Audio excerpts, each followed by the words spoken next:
This video is not made to bully or hate on the developers. I don't hate the game, I am very far from that. I genuinely want Tower Defense X to grow into something better for all of us. A game we can all enjoy and have fun together.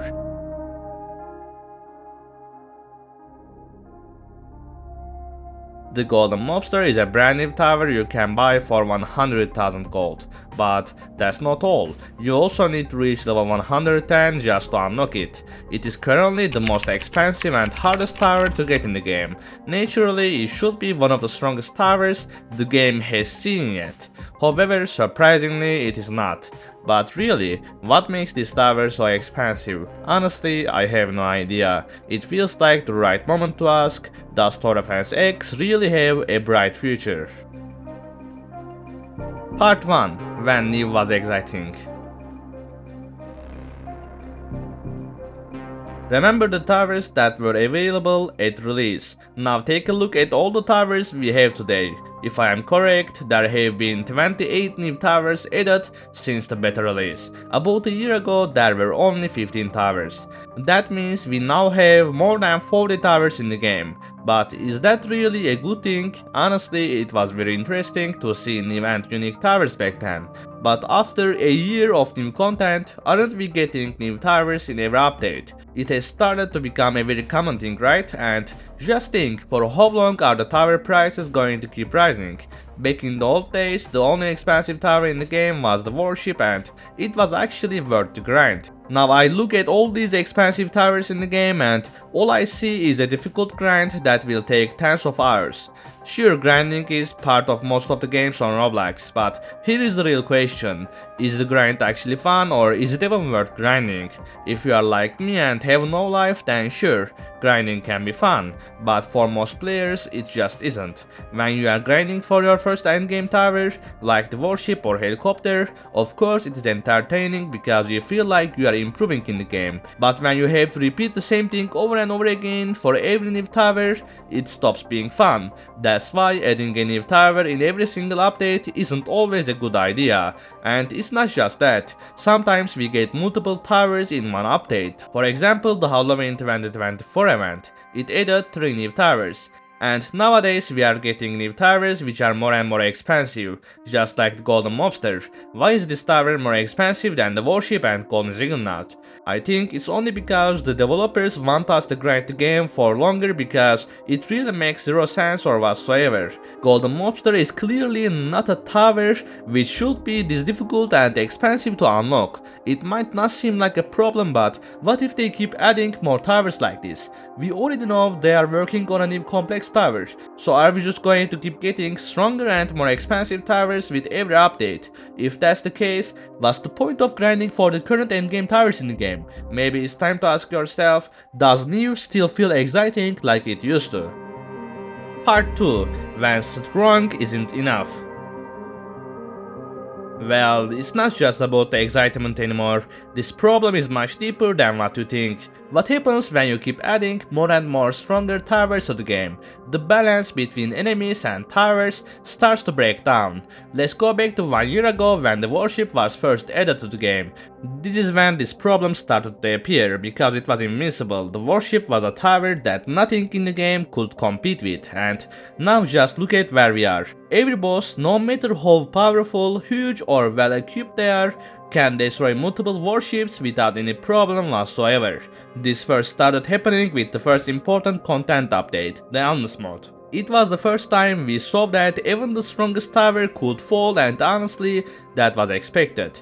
There can't be a tower which is completely invincible. That would break the game entirely. But here's the main point. Is it really okay that now every boss can destroy warships so easily? Look at the expert mode, look at the event bosses like the Void, or the golden bosses in the Endless mode. It's like every boss comes with a starter bundle. Being able to destroy warships comes for free since every boss has that nowadays. And it's not just a warship. The same thing is happening with the helicopter tower, which is a very similar unit. While the warship is a naval tower, the helicopter is aerial, and that makes them feel like similar in different ways. But just like the warship, the helicopter wasn't made to be invincible. Because of that, they added special enemies that can specifically target flying towers, and nowadays the helicopters will die just like how warships die. You can clearly see this in the expert mode, especially in the late game. In short, you are spending thousands of dollars on a single tower and then boom, it's gone in seconds. That's a huge loss in the economy and it can cost you the entire match if you are playing solo. Of course, this kind of balance issue is expected. The developers are doing their best to balance everything and it's definitely not easy. Perhaps I was mainly talking about the warship and the helicopter because they are the two most important examples, but they are not the only ones. We can give more examples to that, like the Golden Juggernaut or Golden Mobster. But even so, we can't ignore the fact that this leads to the rise of a tower meta, and one of the best examples of that is the XWM turret. Since the first moment, this tower has always been in the meta. No matter how many times it was nerfed, that never changed. Because it can die, but it can rebuild itself. You are getting better efficiency, more value for your gold, and it makes the gameplay so much easier. So just like that, expensive towers like the Golden Juggernaut often get overshadowed by cheaper and more reliable options like the XWM turret. And that makes you wonder, does strong even feel like strong anymore? Part 3. The rise of the same. There used to be a time where almost every tower had a purpose, but now, what towers do you use regularly in the game? I am pretty sure you can count a few because, let's be real, there is a clear meta of towers, and those towers have been the meta for so long no matter how many times they have been nerfed. Take the shotgunner for example, it was reworked to make it more useful for higher level players, but guess what? No one really cares about it anymore.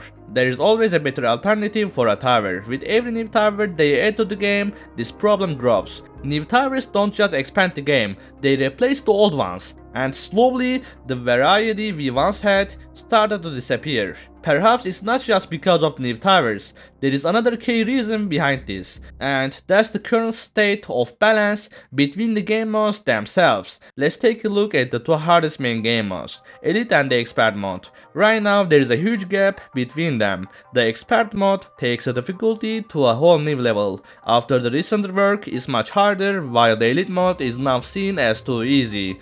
That made many of the older towers feel entirely underpowered, because they were not balanced for the current Expert mode. You can easily beat the Elite mode with very basic and cheap towers. However, to beat the Expert mode, you need expensive and powerful towers. That leads to not just a gameplay gap, but a grinding gap too, and that can be a very crucial problem for the new players.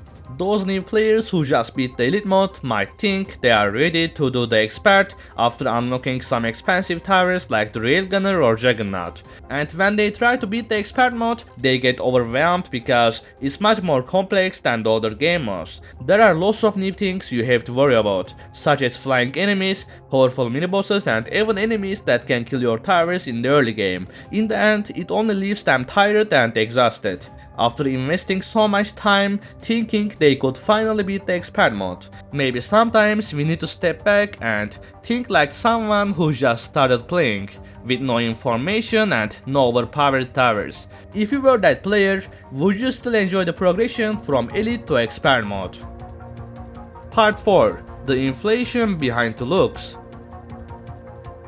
You are probably familiar with the cosmetics in the game, mainly the tower skins, but what about them? Of course it's the price of skin crates, but it's not so simple. The problem is the price of limited time skins. Look at the recent skin crates. The prices keep rising with every new crate added to the game. Perhaps there are a bunch of skins in one skin crate, which means you have to spend thousands of gold just to unlock a few skins. The most ridiculous part is that you can buy a golden tower with the amount of gold you have to spend for the latest April Fool's skin crate. Each one of them will cost you more than 7,000 gold. It will take you hours of grinding just to open the skin crate a few times. Which makes me wonder, is it really worth grinding for the limited time skins? And for how long will the prices keep rising? I remember the 4th of July skin crate last summer, and there were a lot of people questioning why it was so expensive.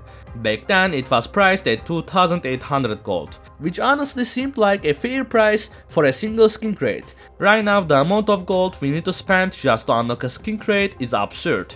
This makes you think, are we here to enjoy the game or are we simply grinding for hours just to unlock cosmetics? Part 5. The never ending phase. Are you one of those people who still think the game is in beta? Well, technically it's not. The game has been out for over a year, with countless updates and events along the way. So when will this beta phase actually end? I will leave that for you to guess, because honestly I have no idea. What exactly are they waiting for to fully release the game? Again, I have no idea whatsoever.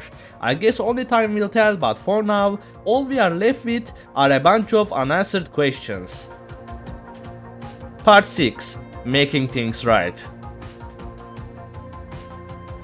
We have talked about a lot of issues, but now let's focus on how to fix them. What could make the game better for everyone? First, it's clear that new content is needed, and I don't mean just new towers. Every update shouldn't just be about adding another tower to the game. For example, how about introducing game modifiers, where players can make the game modes either harder for more rewards or easier for more of a relaxing experience with less rewards. It would give players more ways to enjoy the game, which is definitely needed, considering how repetitive the grind can be, or daily and weekly missions, which would make the players play the game more regularly. Instead of making new limited time skin crates which are so expensive, wouldn't it be better to make a tiny battle pass or just lower the prices of the crates? And as for the towers like the warship and helicopter, how about adding damage resistance that increases as you upgrade them? This is just to make sure they don't get destroyed by even the weakest bosses in the game. With each upgrade they could take a bit less damage, which would make them harder to take down. Again, the point isn't to make the warship or helicopter invincible, but to prevent them from being destroyed so easily. Also, when it comes to the grind in the game, some things definitely need to change. For example, expand mode doesn't feel rewarding enough. It would help if it gave more XP and gold, and it should be more worth to go further in the endless mode. Because after wave 80, the rewards barely increase, making it hardly worth your time unless you are aiming for wave 200. Maybe it's time to think deeper and question, is Tower Defense X really heading in the right direction? It's a question worth asking, because at the end of the day, we all want the same thing. A game that's fun, fair and worth our time.